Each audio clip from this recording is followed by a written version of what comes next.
Hello and welcome to this edition of World at War. My name is Mohammed Saleh. The Trump-Putin summit ended with no deal.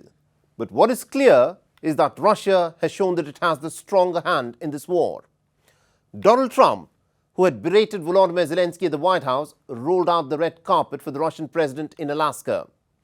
The Trump card, or rather Trump's only card to gain an upper hand in his talks with Vladimir Putin, were the threat of financial sanctions if the Russian side were to refuse to play ball.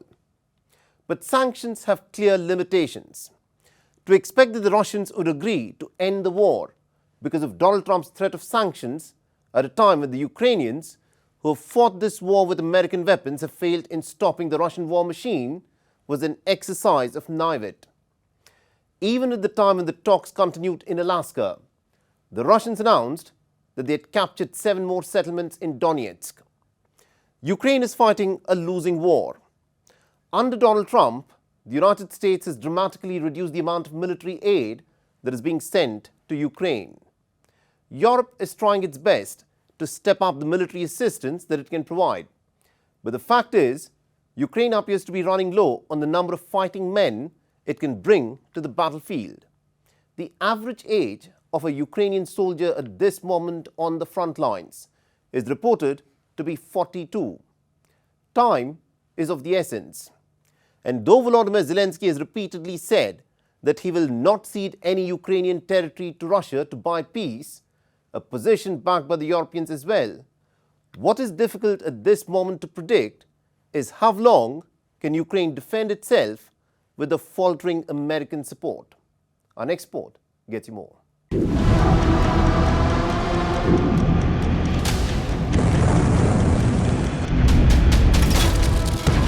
Just when the Russian president was speaking about peace and the common roots of the nations, his army continued to devastate Ukrainian cities.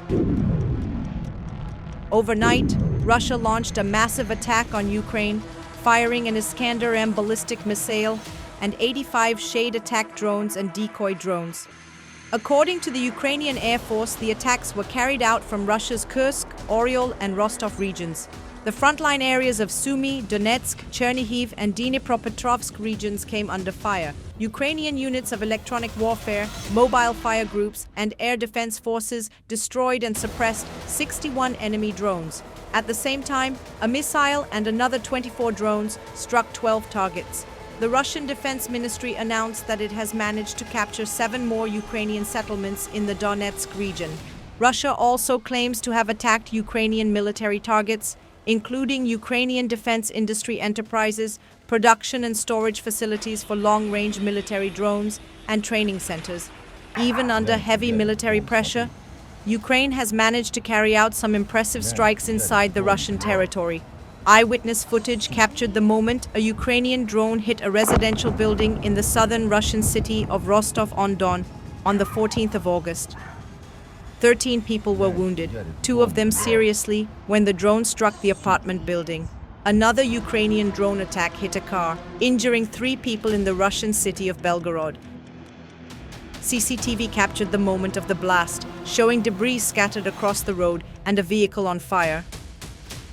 So, when Donald Trump rolled out the red carpet for Putin in Alaska, the expectations from the meeting were huge.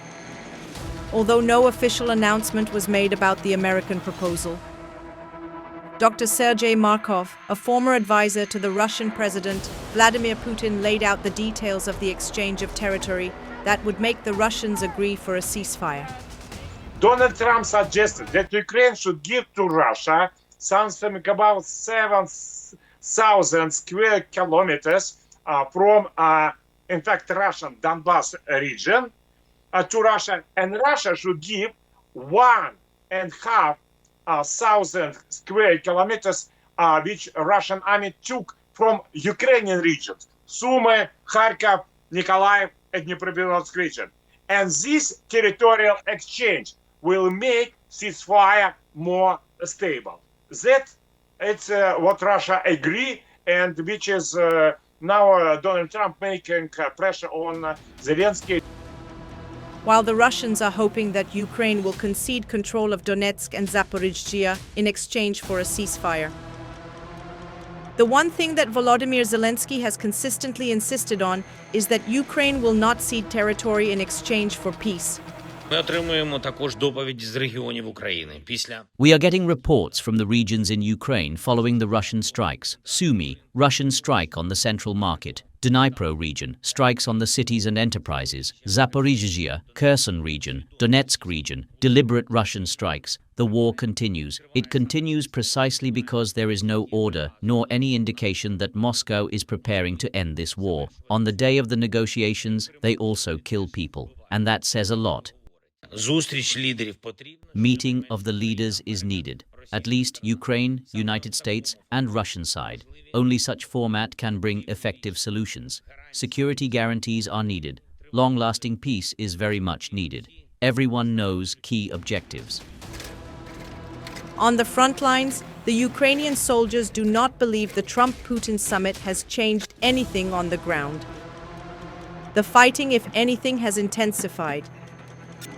The Ukrainian soldiers feel Trump's strategy of talking to Putin while drawing down military support for Ukraine is tantamount to letting Russia get its way. First of all, it would be the return to the original administrative borders and, of course, to stop this. We are responding to their fire. They are attacking us purposefully. That's what the difference is. Fighting will go on. They will keep baring their teeth. We need time for things to be brought to the end. Until then, our job is to stop them from going forward. That's all. The Alaska summit has exposed the limitations of Donald Trump's art of the deal. Although Trump claimed that he went into this negotiation with low expectations. The fact that the negotiations ended with no deal means that Russia is in no mood to give up its advantage at the negotiating table. And we agreed on a lot of points. I mean, a lot of points we're agreed on. There's not that much. There's, one or two pretty significant items, but I think they can be reached. Now it's really up to President Zelensky to get it done. And I would also say the European nations, they have to get involved a little. Ukraine's biggest fear is that a deal about its future could be made behind its back. Vladimir Putin walked into the Alaska summit with the confidence of a man who is convinced that he is winning on the battlefield, and to expect that Putin would now pull back his war machine because the Americans have lost the appetite to back Ukraine's war effort is way too naive and simplistic. Realpolitik is driven by hard power. Russia clearly has the upper hand, but for the Trump to succeed in these negotiations, he will have to find some better chips to negotiate.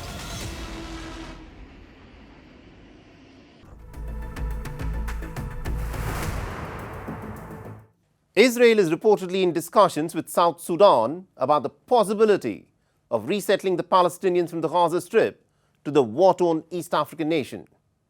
If implemented, this plan would amount to transferring people from one war-ravaged land at the risk of famine to another. The Israeli Prime Minister Netanyahu says that he wants to realize the American President Donald Trump's vision of relocating much of Gaza's population through what Netanyahu refers to as voluntary migration. But the Palestinians, human rights groups, and much of the international community have rejected this proposal as a blueprint for the forcible expulsion of Palestinians that would be in clear violation of international law. The Palestinian death toll in the Gaza Strip has now risen to 61,776, with over 154,000 Palestinians having suffered some grievous injuries. Each day, dozens of hungry, starving Palestinians are killed at aid distribution sites in Israeli gunfire.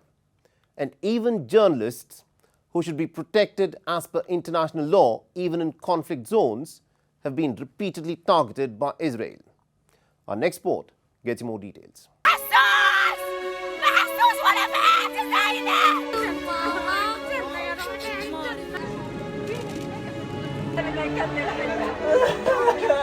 Scores of Palestinians have been killed every day and night in the Israeli attacks, overwhelming hospitals which are now in a state of collapse due to the total blockade imposed by Israel.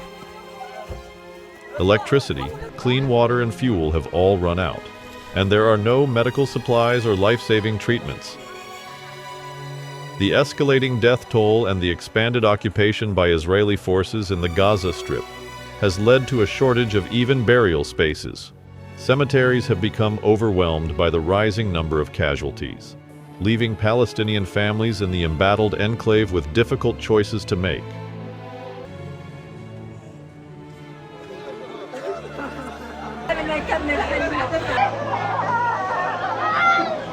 In many cases, a single grave is reopened multiple times to accommodate more than one victim killed in the Israeli attacks, depriving families of the dignity of individual farewells.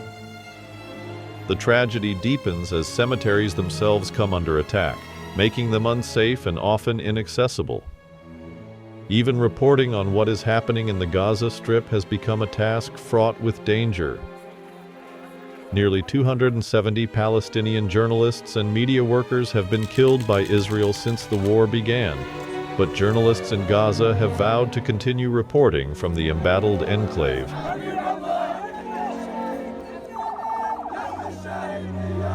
Despite the mounting death toll among their colleagues. The most recent victims, Anas al-Sharif, Mohammed Kreika, Ibrahim Zaher, Momin Aliwa, Mohammed Nofal, and Mohammed al-Khalidi were killed late on Sunday when an Israeli airstrike hit a tent they used as a workspace.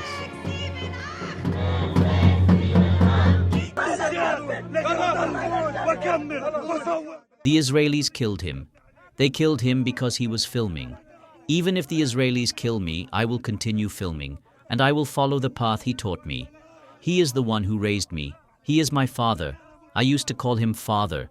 He taught me how to be a journalist. I am willing to die the way he died. He is the soul of my soul. He is the dearest to me. How can I see him like this?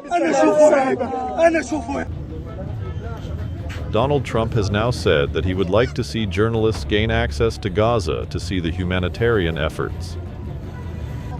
Israel has not allowed foreign reporters to enter Gaza since the beginning of this war. Will you pressure Israel to allow journalists into Gaza to cover the humanitarian efforts the U.S. is pursuing? And I'd like to see that happen, sure. Would you pressure? I would like to see it happen. I would be very fine with journalists going in. It's a very dangerous position to be in, as you know, if you're a journalist, but I would like to see it. Gaza has been teetering on the brink of famine for 2 years, but recent developments have dramatically worsened the situation. Humanitarian relief efforts remain severely inadequate. There have been limited airdrops and some aid convoys, but the humanitarian aid that has been allowed into Gaza by Israel is a drop in an ocean of dire need. Residents in the northern part of the war-torn Gaza Strip are compelled to trek over 10 kilometers to the Zikim aid entry point just to secure a single bag of flour, facing heat and gunfire along the way.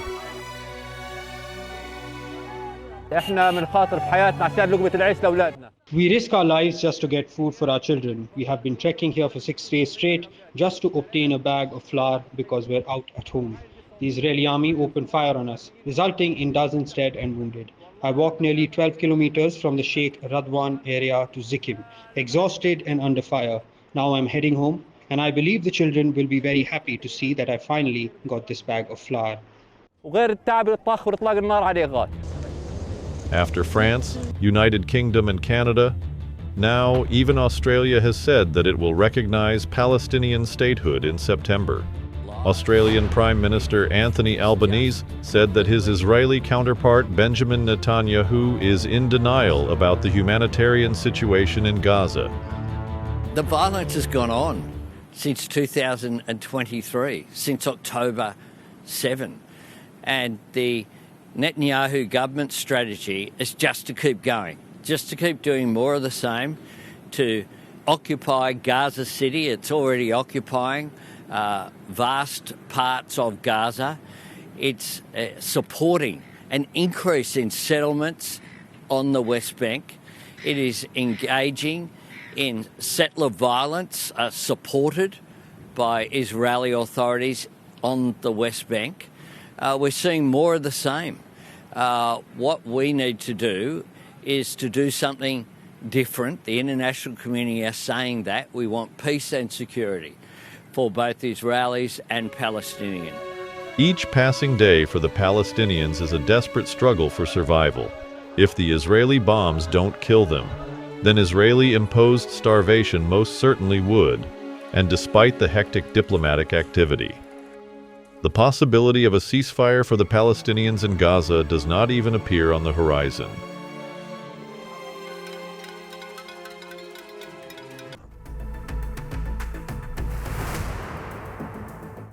The military in Nigeria has said that it has killed more than 100 armed gang members, taking them out in a joint air and ground operation in the northwestern state of Zamfara. The operation took place in the early hours of the 10th of August in the Bukuyum local government area. This assault by the Nigerian forces came after more than 400 gang members were seen preparing to attack a village. Now, armed groups that are often called bandits by the locals have been terrorizing communities across northwest and central Nigeria. Nigeria's banditry crisis originated from a conflict over land and water rights between herders and farmers, but it has since morphed into organized crime, with gangs preying on rural communities that have long had little or no government presence. But the question is this: is the Nigerian government doing enough to crack down on the bandits? Our next report gets you more.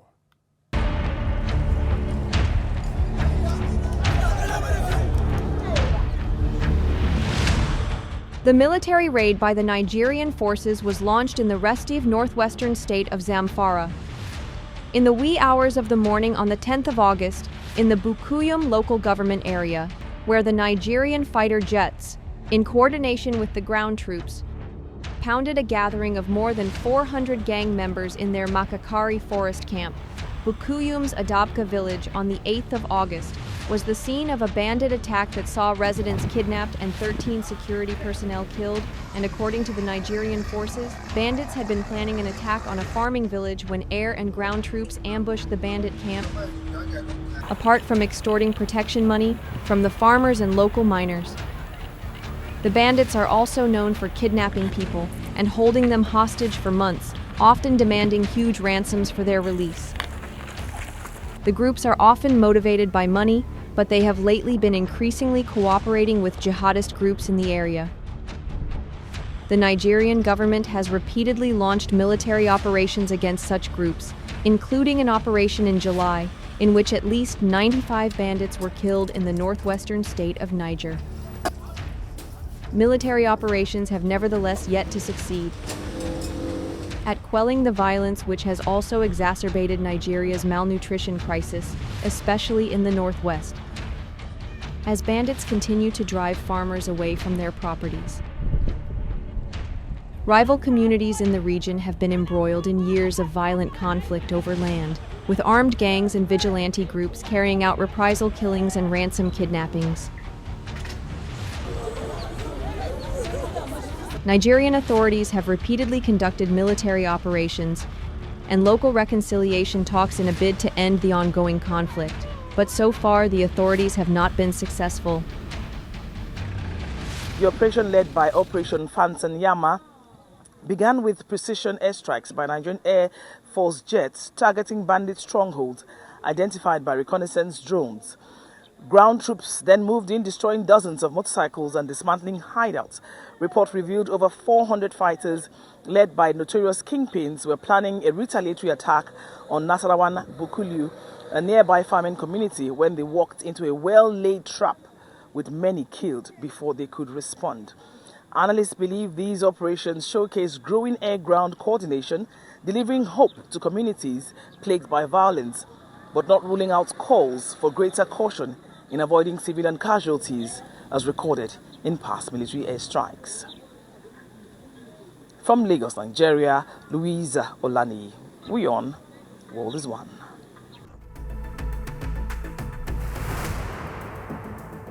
Thousands of protesters took to the streets across Serbia, smashing windows of the governing party's headquarters in the northern city of Novi Sad, where the country's anti-government revolt started more than 9 months ago. The protesters, in fact, came out in force, following major clashes early in the week that saw dozens detained or injured. They're demanding that President Alexander Vučić should resign and should call for an early election. In the city of Novi Sad, where a train station canopy collapsed last year, killing 16 people and creating public anger over alleged corruption in infrastructure projects, the protesters attacked the offices of the governing Serbian Progressive Party, carrying away the furniture and even documents and splashing paint on the entrance. But the question is this: why are the people in Serbia so unhappy with their president Alexander Vučić? And why have these violent protests been allowed to simmer night after night? Our next report gets more details.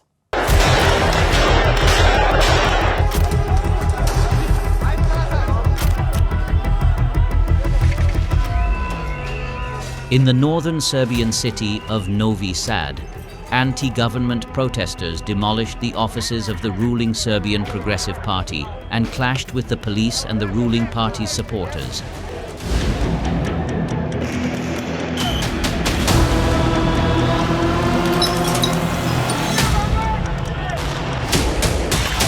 Large groups of government loyalists, mostly wearing masks, joined the Serbian riot police to square off against the protesters. The two groups hurled bottles, stones and fireworks at each other.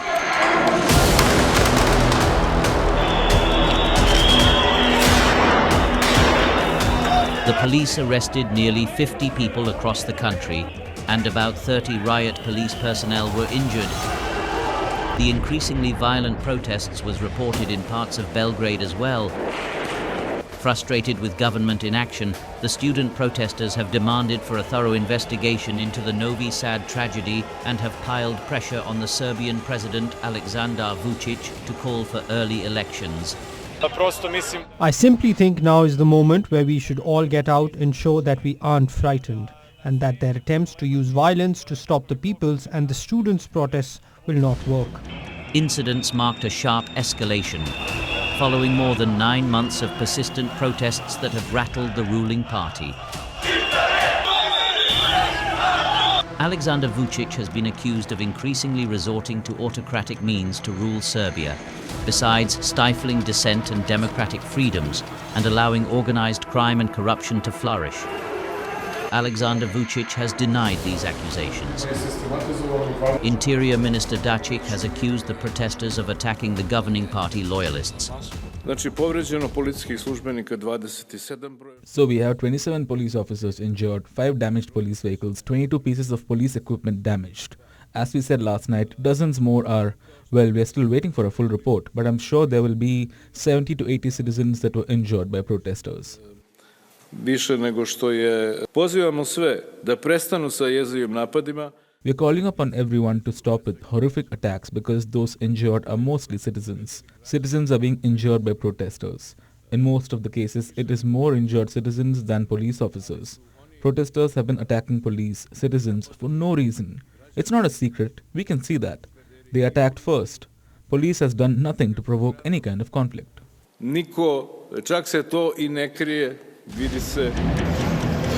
In capital Belgrade, riot police fired tear gas to disperse the groups of protesters.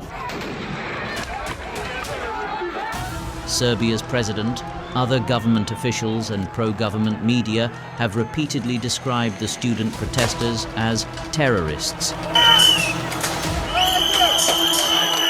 Though protests in Serbia since last November have been largely peaceful. Led by university students, the protesters are demanding that Vučić should call an early parliamentary election, which he has refused to do.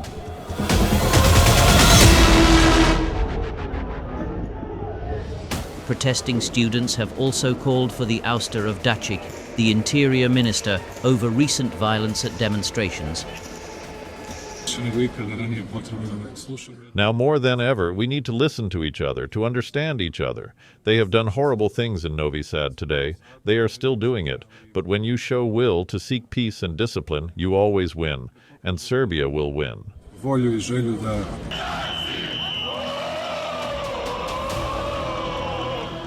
The protesters on social media have accused the president of trying to provoke a civil war, with the riot police being unleashed on protests that have resulted in pitched street battles.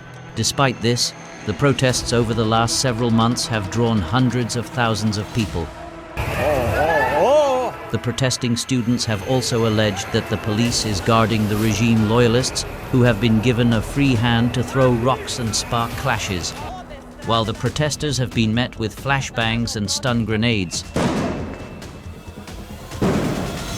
More protests are planned in the forthcoming weeks. The protesters are demanding that Vučić should call an early parliamentary election, which he has refused to do.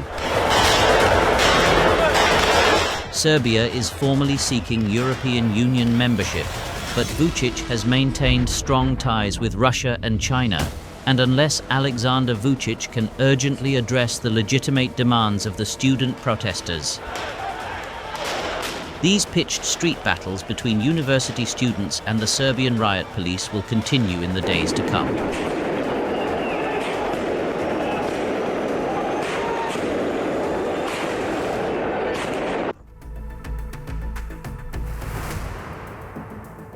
And with that's a wrap on this edition of World at War. And if you want to reach out to me with any comments, feedback or suggestions, please feel free to do so on the ID that you're seeing on your screens. I'm your host, Mohammed Saleh, and I'll see you again next week.